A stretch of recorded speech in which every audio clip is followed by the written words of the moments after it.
This channel does not promote any violent, harmful, or illegal activities. All content provided by this channel is meant for an educational purpose only.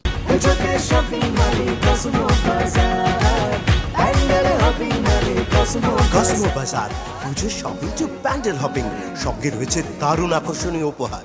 এবার রাজ্যের এক পরিযায়ী শ্রমিকের বক্তব্য আপনাদের শোনাবো। তার অভিযোগও আসছে, তামিলনাড়ুতে সে আটকে রয়েছে, রাজ্যে ফিরতে পারছেন এবং ভিন রাজ্যের আক্রান্ত পরিযায়ীরা অভিযোগ করছেন যে টিকিট কেটে দেব বলেও কেটে দেওয়া হচ্ছে না। জেলা শাসকের বিরুদ্ধে তাদের অভিযোগ। আর সামিরুল ইসলাম, যিনি এই পরিযায়ী শ্রমিকদের বোর্ডের চেয়ারম্যান, তার বিরুদ্ধেও অভিযোগ করছেন যে তিনি কোনো সাহায্য করছেন না। অভিযোগকারীরা পোর্টালে আবেদনই করেননি, এই পাল্টা দাবি করছেন তৃণমূল সাংসদ সামিরুল।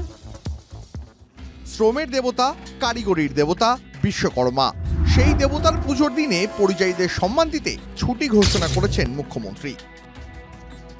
আর রাজ্যে তৈরি করে দেওয়া পরিযায়ীদের ওয়েলফেয়ার বোর্ডের চেয়ারম্যানের বিরুদ্ধেই বিস্ফোরক অভিযোগ মুর্শিদাবাদের এক পরিযায়ী শ্রমিকের।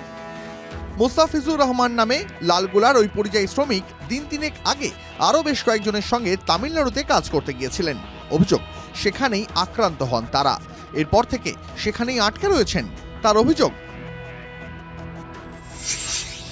শ্রমশ্রী প্রকল্পের প্রতিশ্রুতি দিলেও ট্রেনের টিকিট পাঠাচ্ছে না রাজ্য, টিকিট দিচ্ছেন না খোদ জেলা শাসক, আর ফোনও ধরছেন না পরিযায়ী শ্রমিক উন্নয়ন বোর্ডের চেয়ারম্যান সামিরুল ইসলাম। ডিএম কালকে বললো যে তোমাদের আধার কার্ড পাঠা টিকিট করে দিচ্ছি, আবার ফের ডিএম ওই কথা বলার পর আধার কার্ড পাঠিয়ে দেবো বলছে কি নিজের পয়সা দিয়ে টিকিট কেটে যেতে হবে। আমাদের কাছে পয়সা থাকলে আমি থোড়ি ওকে দিতাম টিকিট কাটতে? আমাদের কাছে খাওয়ার পয়সা ছিল না, 3 দিন থেকে না খেয়েছিলাম। ওই সামিরুল ইসলাম যে চেয়ারম্যান, উনি ফোন করেছিল, ফোন করার পর তারপরে ওকে কালকে থেকে ফোন লাগাচ্ছি, কোনো রেসপন্সই পাচ্ছি না ওর কাছে। এই পরিস্থিতিতে অধীর চৌধুরী তৃণমূলের বিরুদ্ধে চাঞ্চল্যকর অভিযোগ তুলে বলেছেন, ভিন রাজ্যে পরিযায়ীদের উপর হামলার ঘটনা তৃণমূলের সাজানো প্লট।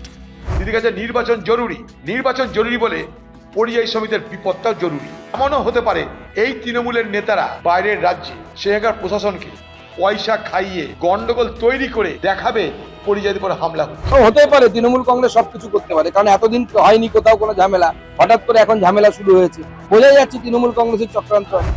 যদিও সামিরুল ইসলামের পাল্টা যুক্তি, অভিযোগকারীরা পোর্টালে আবেদনই করেননি। বিরোধীরা একদম অপপ্রচার করছে না জেনে শুনে।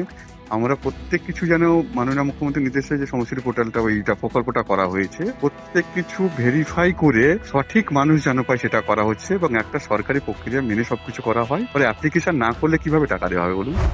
জেলা শাসক অবশ্য দাবি করেছেন, টিকিট কেটে দিতে হবে এরকম কোনো আবেদন আসেনি বা তাঁরা বলেননি। বাড়ি ফিরলে শ্রমশ্রী প্রকল্পে যা করণীয় সেগুলো করে দেওয়া হবে। কোথাও একটা ভুল প্রচার হচ্ছে। ভিন রাজ্যে পরিযায়ী শ্রমিকদের ওপর অত্যাচারের অভিযোগ তুলে বিজেপি বিরোধিতায় সরব তৃণমূল। রাজ্যের বাইরে থাকা সব পরিযায়ীকে ফেরাতে সম্প্রতি প্রকল্পও ঘোষণা করেছেন মুখ্যমন্ত্রী। আমাদের 22 লাখ পরিযায়ী শ্রমিক আছে। আমি সামিরুলকে বলবো, ও যেহেতু এই কমিটির চেয়ারম্যান আছে আর মলয় আছে, বসে একটা স্কিম তৈরি করো, ওদের ফিরিয়ে আনো। যেটা হচ্ছে যারা আসতে চায় তাদের ফিরিয়ে আনার ব্যবস্থা আমরা করব। সূত্রের খবর, শুধু মুর্শিদাবাদ জেলায় 3 লক্ষেরও বেশি পরিযায়ী শ্রমিক রয়েছেন।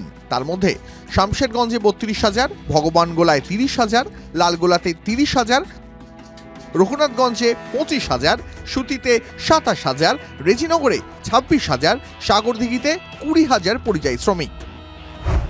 কিন্তু এরা ফিরতে চাইলে কি এভাবেই নাকাল হতে হবে? কৌশিক ঘোষের রিপোর্ট, TV9 বাংলা।